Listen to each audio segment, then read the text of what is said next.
ಇಂದೇ ಡೌನ್ಲೋಡ್ ಮಾಡಿ ಮತ್ತು ನಿಮ್ಮ ನೆಚ್ಚಿನ ಶೋಗಳನ್ನ ಆನಂದಿಸಿ. ಏನೋ ಇದು ನೀನು ಹೇಳ್ತಾರ ನಿಜಾನ? ಹೂ ಕಣ. ನಿನಗೆ ಪವಾಡ ಅನ್ಬೇಕಾ ಏನ್ ಅನ್ಬೇಕು ನನಗೂ ಗೊತ್ತಾಗ್ತಾ ಇಲ್ಲ ಕಣ. ಒಟ್ಟಾರ್ದವ್ರಿಗೆಲ್ಲ ಮಗು ಕಂಡ್ರೆ ಎಷ್ಟು ಇಷ್ಟ ಗೊತ್ತಾ? ನೀನ್ ಬಂದು ನೋಡ್ಬೇಕು. ಅವ್ರು ತೋರ್ಸೋ ಪ್ರೀತಿ ಅಕ್ರೆ ದೇವತೆ ತರ ನೋಡ್ತಾರೆ. ಮಗು ಒಂಥರ ಸೆನ್ಸೇಷನ್ ಕಣ, ಲಕ್ಕಿ ಚಾರ್ಮ್. ನನ್ನ ಮಜಾ ಏನ್ ಗೊತ್ತಾ? ದಿನ ಬೆಳಗ್ಗೆ ಮುಖ ತೊಳೆಯೋದಕ್ಕೆ ಮುಂಚೆ ಮನೆ ಎದುರುಗಡೆ ಬಂದ್ಬಿಡ್ತಾರಪ್ಪ. ಮಗು ಮುಖ ನೋಡಿನೇ ನಮ್ ದಿನ ಶುರು ಆಗ್ಬೇಕು, ಅವ್ಳ ಮುಖ ನೋಡಿದ್ರೆ ಒಳ್ಳೇದಾಗುತ್ತೆ ಅಂತ.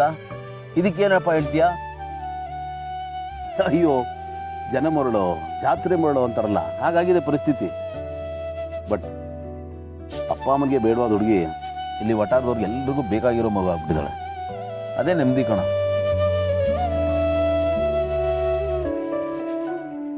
ಇಲ್ಲ, ನೀನು ಹೇಳಿದ್ ಕೇಳಿ ನಿಜವಾಗ್ಲೂ ಖುಷಿ ಆಗ್ತದೆ ಕಣ. ಮನಸ್ಸು ತುಂಬ ಬಂತು. ಇವಳು ಸಾಮಾನ್ಯವಾದ ಮಗು ಅಲ್ಲ ಕಣ, ತುಂಬಾ ಪವರ್ಫುಲ್ ಮಗು. ವಟಾರದೆಲ್ಲ ಬೆಳಗ್ಗೆನೆ ಬಂದು ನಿಮ್ಮ ಮನೆ ಮುಂದೆ ನಿಲ್ಲದಿದೆಯಲ್ಲ, ಅದ್ಯಾಕೋ ತುಂಬಾ ಓವರ್ ಅನ್ನಿಸ್ತಾ ಇದೆ ಗೆಳೆಯ. ಇಲ್ಲ, ಏನು ಮೂಢನಂಬಿಕೆ ಈ ಲೆವೆಲ್ಗೆನೋ? ಮಗು ಸಿಕ್ಕಿದೆ, ಖುಷಿ ಪಡ್ಬೇಕಷ್ಟೇ ಗೆಳೆಯ, ನಂಬಿಕೆ ಇರಬೇಕು, ಮೂಢನಂಬಿಕೆ ಇರಬಾರ್ದು. ಒಳ್ಳೇದಲ್ಲ ಕಣ. ನನ್ಗೆ ಯಾಕೋ ಇದು ಮೂಢನಂಬಿಕೆ ಅಂತ ಅನ್ನಿಸ್ತಾ ಇಲ್ಲ ಕಣ. ಹೌದು, ನಂತರ ಗಾಢವಾದ ನಂಬಿಕೆ. ನೋಡೋ, ಇವಳು ಬಂದಾಗಿಂದ ಏನೋ ಒಂದು ಪಾಸಿಟಿವ್ ವೈಬ್ರೇಷನ್ ಇದೆ ಕಣ. ಇವಳು ಕಾಲಿಟ್ಟ ಕ್ಷಣದಿಂದ ಎಲ್ಲ ಒಳ್ಳೇದೇ ಆಗ್ತಾ ಇದೆ. ನಮ್ಮ ವಟಾರದಲ್ಲಿ ಒಬ್ಬ ಸುಮಾರು ವರ್ಷದಿಂದ ಕೆಲಸಕ್ಕೋಸ್ಕರ ಒದ್ದಾಡ್ತಾ ಇದ್ದ. ಇವಳು ಕಾಲಿಟ್ಲು, ಅವನಿಗೆ ಕೆಲಸ ಸಿಕ್ತು ನೋಡು. ಆಮೇಲೆ ಈ ಮನೆ ಓನರ್ ಅವ್ರದ್ದು ಒಂದು ಕೇಸು ಕೋರ್ಟ್ನಲ್ಲಿತ್ತು.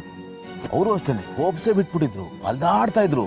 ನನ್ನ ಲೈಫ್ ಟೈಮಲ್ಲಿ ಇದೆಲ್ಲ ಆಗಲ್ಲ ಅಂತ ಅನ್ಕೊಂಡಿದ್ರು. ಅವ್ರ ಕೇಸು ಸಾಲ್ವ್ ಆಗೋಯ್ತಪ್ಪ. ಸರಿ, ಇದೆಲ್ಲ ಬಿಟ್ಬಿಡಪ್ಪ. ಇನ್ನೊಂದೆರಡು ಇನ್ಸಿಡೆಂಟ್ ಹೇಳ್ತೀನಿ ಕಣ. ಈ ಏರಿಯಾದಲ್ಲಿ ನೀರೇ ಸರಿಯಾಗಿ ಬರ್ತಾ ಇರಲಿಲ್ಲ. ಇವಳು ಬಂದ ಮೇಲೆ ನೀರು ಜೋರಾಗಿ ಬರೋಕ್ಕೆ ಶುರು ಆಯ್ತು. ಸುತ್ತಮುತ್ತ ಮೋರಿ ಕ್ಲೀನ್ ಮಾಡಲಿಲ್ಲ, ಮೋರಿ ಕ್ಲೀನ್ ಮಾಡಿದ್ರು, ಸೊಳ್ಳೆ ಕಾಟ ತಪ್ಪೋಯ್ತು. ಇದಕ್ಕೆಲ್ಲ ಏನಪ್ಪ ಹೇಳ್ತೀಯ? ಅದಕ್ಕೆ ಹೇಳೋದು, ಲೈಫಲ್ಲಿ ಲಾಜಿಕ್ ಇನ್ನ ಮ್ಯಾಜಿಕ್ ಮುಖ್ಯ ಅಂತ. ಅವಾಗಲೇ ಜೀವನಕ್ಕೆ ಇರೋದು. ದೇವರನ್ನ ನಂಬದೇ ಇದ್ರೂ ಪರವಾಗಿಲ್ಲ, ದೈವತ್ವನ ನಂಬಬೇಕು ಅಂತ ದೊಡ್ಡವರು ಹೇಳ್ತಾರಲ್ಲ, ಸತ್ಯ ಕಣ. ನೋಡೋ, ಈ ಮಗು ಕಾಲಿಟ್ಟಾಗಿದ್ದ ಒಳ್ಳೇದಂತೂ ಆಗ್ತಾ ಇದೆ, ಸಾಕಲ್ವಾ? ಬೇರೆದೆಲ್ಲ ಹಾಕ್ಬೇಕು. ಕರೆಕ್ಟ್ ಗೆಳೆಯ. ಪ್ರೀತಿ ಕುರುಡು ಅಂತಾರೆ, ಮೋಹ ವ್ಯಾಮೋಹ ಕುರುಡು ಅಂತಾರೆ, ಭಕ್ತಿ ನಿಷ್ಠೆ ಕುರುಡು ಅಂತಾರೆ. ಇವೆಲ್ಲ ಇಲ್ಲ ಅಂದ್ರೆ ಬದುಕು ಸಪ್ಪೆ ಸಪ್ಪೆ ಆಗ್ಬಿಡುತ್ತೆ. ನಾವು ಚೆನ್ನಾಗಿರ್ಬೇಕು ಅಂದ್ರೆ ಈ ಕುರುಡ್ತನ ಸ್ವಲ್ಪನಾದ್ರೂ ಇರ್ಬೇಕು ಗೆಳೆಯ. ನೀನ್ ಹೇಳಿದ್ ಕರೆಕ್ಟ್. ಪ್ರಶ್ನೆ ಮಾಡಬೇಕು, ಬಟ್ ಯಾವುದನ್ನು ಅತಿಯಾಗಿ ಪ್ರಶ್ನೆ ಮಾಡಕ್ ಹೋಗ್ಬಾರ್ದು. ಬಟ್ ಈಗ ನೋಡು, ವಟಾರದವ್ರಿಗೆಲ್ಲ ಬಹಳ ಇಷ್ಟ ಆಗ್ಬಿಟ್ಟಿದೆ. ನಾಳೆ ಸಾಕ್ಷಾತ್ ಅವ್ರ ಅಪ್ಪ ಅಮ್ಮನೆ ಬಂದ್ರು, ಮಗುನ ವಾಪಸ್ ಕರ್ಕೊಂಡು ಹೋಗ್ತೀನಿ ಅಂದ್ರು ವಟಾರದವರೇ ಬಿಡಲ್ಲ. ಅಷ್ಟು ಅಟ್ಯಾಚ್ಮೆಂಟ್ ಬೆಳೆದ್ಬಿಟ್ಟಿದೆ.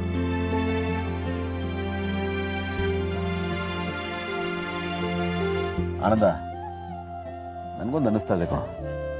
ಆ ಹುಡುಗನಿಗೆ ಕೆಲಸ ಸಿಕ್ತು, ನಮ್ಮ ಮನೆ ಓನರ್ದು ಕೋರ್ಟ್ ಕೇಸ್ ಸಾಲ್ವ್ ಆಯ್ತು.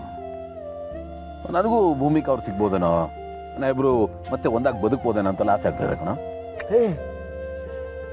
ಹಾಗಾಗ್ಬೇಕು ಗೆಳೆಯ, ಅದೇ ತಾನೇ ನಮಗೂ ಬೇಕಾಗಿರೋದು. ಅದು ಈ ಮಗು ಮುಖಾಂತರ ಆದ್ರೆ ಇನ್ನೂ ಖುಷಿನೇ ಅಲ್ವೇನೋ? ಡಬ್ಬಲ್ ಧಮಾಕ. ಹಾಗಾಗ್ಬಿಟ್ರೆ ಯುಗಾದಿ ದೀಪಾವಳಿ ಒಟ್ಟೊಟ್ಟಿಗೆ ಸೆಲೆಬ್ರೇಟ್ ಮಾಡೋಣ. ಒಬ್ಬಟ್ಟು ತಿಂತ ಪಟಾಕಿ ಹೊಡೆಯೋಣ. ಯುಗಾದಿ ದೀಪಾವಳಿ ಒಟ್ಟೊಟ್ಟಿಗೆನಾ? ಹೂನಪ್ಪ, ಅದು ಹಾಗೆ ತಾನೆ. ಅದ್ಗೇನ್ರೇನ್ ತಮಾಷೆನಾ? ಬೆಳಕು ಚಿಗುರು ಎರಡು ಒಟ್ಟಿಗೆ ಬಂದಂಗೆ. ಒಟ್ಟು ನೀವಿಬ್ರು ಚೆನ್ನಾಗಿರ್ಬೇಕಷ್ಟೇ. ನನಗೆ